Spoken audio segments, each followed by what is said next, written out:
Hi, my name is Muhammad Zaim Shah, and I will be discussing anchor damage on coral reef in Pulau Tioman.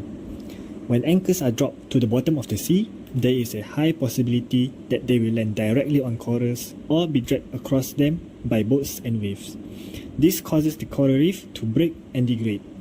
We can clearly see this impact in the data. Based on the graph provided, the percentage of live coral actually increased between 2021 and 2023. This positive trend was a direct result of the COVID-19 lockdowns, which temporarily stopped the human activities. However, the fact that live coral coverage dropped significantly post-lockdown proves our point. Human activities in Pulau Tioman, specifically speaking, tourism and fishing, are actively destroying these vital coral reefs.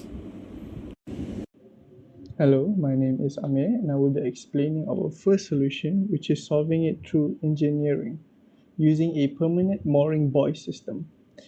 This works essentially by having an above water buoy which boats can attach their ropes to, which acts as an above water anchor. This buoy is permanently drilled into the bedrock of the sea, which makes it immovable even during strong currents. This negates the need for anchors, thus reducing its damage on the coral reefs.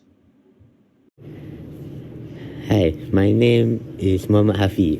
I am presenting about our regulatory solutions, which is to create no anchor zones and make the use of mooring buoys compulsory. In these areas, boats are not allowed to drop their anchors because anchors can damage and break coral reefs.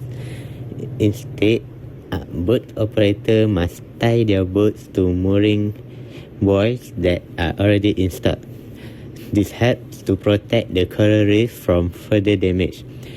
Authorities can also give fines to people who do not follow the rules. By enforcing these regulations, we can protect the coral reef in Pulau Tioman while still allowing tourism and boating activities. While permanent mooring prevents future damage, we must also address the areas that have already been devastated. Our ecological solution is artificial structural rehabilitation.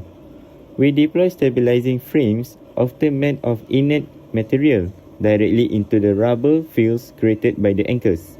This isn't just about placing structures, it's a form of active rebuilding. We simultaneously set up dedicated coral nurseries. These nurseries replant and nurture new coral fragments. Once these new corals are robust enough, they are transplanted onto the stabilizing frames, essentially reconstructing the complex shattered the architecture of the reef. By using rubble frames and active coral propagation together, this ecological approach actively reserves the physical damage and accelerate the recovery of the marine ecosystem.